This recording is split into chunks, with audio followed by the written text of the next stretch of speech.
actually going to start at the beginning. And before I do that, I want to honor my father. My father passed away not long ago. He was a Marine in World War II in the South Pacific. He was part of what was called the Fighting Fourth. And the very bottom left, for those of you who know, was the entry from his scrapbook later on. He was at Tarawa, the Marianas, and the Gilbert Islands. And of course, he was my father. He survived it, and I have to say I'm the daughter of a Marine. He also worked on a few airplanes, as they, as you probably know, took the beaches. But he was also trained on a very classified project called the Corsair. And it was supposed to fly off carriers, and ended up flying off of the islands as they island hopped. So I'll give you a little bit of background about that in a minute. As you go to the museum tomorrow, how many of you have actually been to the Museum of Flight? Oh, so quite a few of you. You'll see our Wright Flyer. That's really where power flight started. This was one of 3 that were built for the 100-year anniversary. You'll see the Boeing manufacturing plant that was moved to that site. It celebrates its 101st year birthday. The Boeing company, Boeing started building airplanes in 1909 and actually incorporated its company in 1916. Transformed the Northwest very early on. Started out in timber and decided he'd rather build airplanes. Another real icon of entrepreneurship, if you will, or invention about a contemporary of Bill Boeing's was Robert Goddard, who was born in the 1800s. In fact, he was born the same year as my grandfather, 1887. But he was interested in rockets, went on to become the father of modern rocketry. So I wanted to introduce him to you as well. Well, the middle of the last century, post-World War II, my father, who was born and raised in Oregon, homesteaded in Washington State. My mother was born and raised in Havre, Montana. They met in Oregon, and what you're seeing here in the 2 pictures at the top and the right bottom are the views from our house where they settled and had a cattle ranch. My mother's still there. Looking to the west, you could see Mount Adams and Mount Rainier, and the view off to the bottom right is looking straight north off of our sidewalk to the Rattlesnake Mountains. And to the lower left is the Outlook Post Office, about 6 miles away, as it's looked for about the last 50 years. So you can see I grew up in a really rural area, but I grew up watching the stars at night. Didn't see the big city lights, but there wasn't a whole lot of light pollution. And still, even now, looking to north, there's very few lights up around those hills. In those days, I had, when most people were, I think, were still in rural areas, I had a very conventional upbringing. The oldest of actually 4 kids. I had a much younger sister, 2 younger brothers. Grew up in the fields, riding horses, rounding up cattle, all of those things. And Dad taught us a lot of independence early on. I have my rifle safety certificate earned at the age of 9. And for some of you probably remember rural life, started driving a tractor at the age of 9 as well. This is actually one of my favorite pictures. This is our prize Hereford bull called Oliver. Standing behind it is my father, and on top of it is me at about the age of 1 year old. He's a very gentle bull. And I was real proud of my dad, and he was a real supporter my whole career. So this is actually why we're down in Florida, and we've just landed.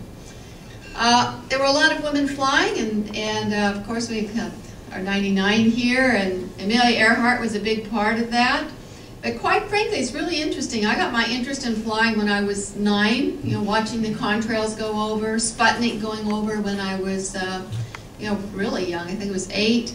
And I actually didn't learn about Amelia Earhart till much later, but there were a lot of women flying in Washington State.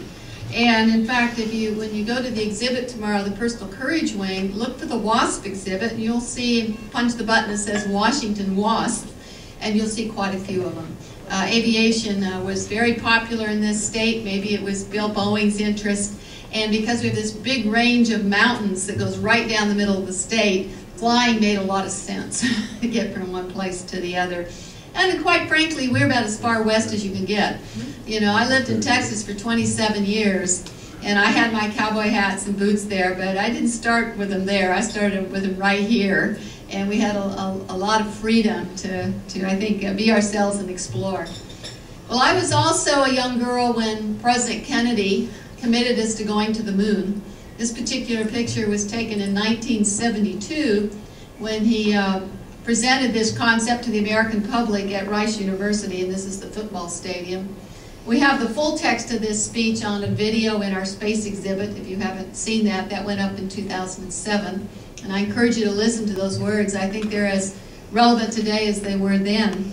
And when he said, "This generation does not intend to founder in the backwash of the coming age of space, we mean to be a part of it, we mean to lead it. This country was conquered by those who move forward, and so will space. We choose to go to the moon in this decade and do the other things, not because they are easy, but because they are hard. The growth of our science and education will be enriched by new knowledge of our universe and environment." Well, we did go to the moon. We made it in 1969, July 20th, when Neil Armstrong walked on the moon. We landed 5 more times, so 6 men walked on the moon. We left 6 American flags there. There are still people up until a couple years ago claiming that it was all filmed in Hollywood. But now we have irrefutable proof that not only do we have another satellite orbiting the moon taking high-definition photographs, but other countries do as well, including India. And so our vehicles are clearly visible in those photographs. And we had a chance to demonstrate new technology, computers, materials that we're still benefiting from today. We also had an opportunity to look back at the Earth. First time that color photographs had ever been taken. This particular picture was taken by Bill Anders, Apollo 8 astronaut, and so has the next one as well. He actually resides here in Washington State now and is a part of our museum family. Well, I graduated in engineering from the University of Washington, and actually my freshman year, I'll tell you this, I showed up and went down to Air Force ROTC and said, "I'm ready to be an Air Force fighter pilot." And they said, "Well, we're really glad to see you, but we're not accepting women yet." And they said, "But we have this co-ed auxiliary called Angel Flight." And so I joined it, and excuse me, and I was able to take some ROTC classes in the first 2 years, and the detachment commander said, "You know, I'd really like to see if you could have an opportunity after you graduate to go to OTS." And so he took me down to McCord Air Force Base with the other cadets before they signed their contract to see if they'd give me a T-33 ride. And he tried hard, but the base commander just wouldn't let me in the airplane. They just weren't quite sure how the women would be accommodated, oh, thanks, in the T-33. But I've always been very grateful to Colonel Scriven for giving it the college try. But on the other hand, I stayed in Angel Flight. As an auxiliary, I became the Angel Flight commander, and I'm still on the board of trustees now at the Arnold Air Society. Now it's called Silver Wings, and once a year go to the annual meeting of all the Air Force ROTC cadets. It's called a conclave, and still very proud of my Air Force affiliation. Well, I graduated as an engineer, worked for Boeing for a while, and then went to work for Rockwell International building the space shuttle in California. So I was in Downey, California when we built Columbia. And while there, I applied to the first class of astronauts, was not selected in 1978, but I was offered a job as a flight controller. And also while I was at Rockwell, I got my pilot's license. Well, the shuttle is an amazing vehicle. It's the world's only reusable spaceflight vehicle. It's getting ready for its 133rd flight, 5 vehicles. It's the only vehicle that brings cargo up, 50,000 pounds up, and all 50,000 pounds back. No other vehicle does that, not even the Russian Soyuz. The Soyuz is how they take 3 crew members back and forth, and its cargo capability besides the crew is 10 pounds. So it makes a difference. So this is kind of a scenario picture of launching, which takes about 5 minutes. Go into orbit. You're orbiting the Earth once every 90 minutes, about 150 to 250 miles altitude. If you're going around once 90 minutes, that's controlled by the laws of physics, so your velocity is Mach 25, 17,500 miles per hour. So you get to put a Mach 25 patch on your flight suit. We can stay up for about 16 days before we run out of consumables. That's you know, fuel for attitude control, oxygen, nitrogen, food, those kinds of things. And then we re-enter, and we're a glider, not like an airplane. There's no go-arounds. So once we decide to deorbit to a particular landing site, that's where we're going to land. And that's why there's a lot of thought put into it. That glide to landing is only 45 minutes long. And typically, if we land in Florida, we've started the deorbit over the Indian Ocean. And so 45, 50 minutes later, depending on our altitude, we're landing at the Kennedy Space Center. I like this particular picture. It's a launch picture because you actually see the two shock waves during ascent. Those two shock waves then become sonic booms during entry and landing. Now, when the shuttle was baselined in 1972 and the contract was awarded to Rockwell International, we were still flying Apollo vehicles, very small. We have a command module at the museum, 3 people in this small capsule. And here was something designed like an airplane, 2 flight decks, or 2 decks, flight deck, mid-deck. My first flight, we actually had 8 people on board, 5 Americans, 2 German astronauts, and a Dutch astronaut. That was 1985. It had the first computer-controlled displays, fly-by-wire, no cables to the aeronautical surfaces, lots of redundancy, lockers for supplies, galley, waste management system, airlock. It was actually a very roomy vehicle.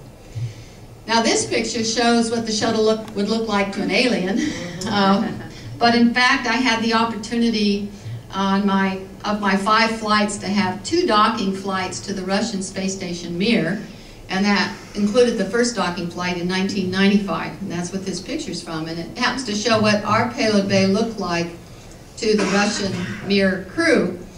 And that payload bay changes configuration every mission. In this case, we had a laboratory in it. It's called the Space Lab, built by the European Space Agency, connected by a long tunnel to the crew compartment with a docking adapter right in the middle. Now, I'll just segue a little bit. I said I got my pilot's license in 1977. This was my first airplane. It's a Grumman TR-2. Flew out of now what's called John Wayne Airport. It used to be called Orange County. And quite frankly, I didn't know any different. I always thought you learned out of airports with a control tower, 2 parallel runways, and Air California landing off on your right wing. So I had a really great flight experience in flying in a high-density airport that was very valuable later on. And then when I was selected as an astronaut, I got to finally flying jets. Didn't fly in the front seat because I was not an Air Force or military pilot. But because I had a pilot's license, I could log co-pilot time, and I could it was dual control, as probably you know. It wasn't untypical for the pilot to give me the stick as soon as wheel were in the well, and be able to take it down to minimums. And so I love flying the T-38. And because it didn't have an autopilot, a lot of the front seat pilots thought we were the autopilot. And so, you know, you'd be kind of going cross country at 41,000 feet, and its range was about 1 hour 45, but you got a lot of stick time because the pilots would rather be doing something else than flying straight and level. Now that laboratory I showed you in the payload bay of the shuttle is actually pretty large. This is inside of it, and on my 3rd flight we had a 13-day science mission where weightlessness or microgravity is the variable in research. Just like pressure and temperature would be here on the ground, but gravity's a constant here. We call it 1G. And among other things, that flame that's burning in the center of your table right now wouldn't look that way. It's kind of pointy and it's orange, and that's because it's of convection. Hot air is going up, cold air is coming into the bottom, there's a bunch of chemistry going on there, it's all kind of turbulent flow. When you put that in a weightless environment, what you're going to see is a little blue ball. It's a sphere. And instead of convection, everything's diffusion driven. And in fact, that flame would extinguish probably within less than a minute because not enough oxygen would get to it. So it's a whole new research environment that we can really apply to a lot of different disciplines here on the Earth. And we're doing many of those research projects in space right now on the station.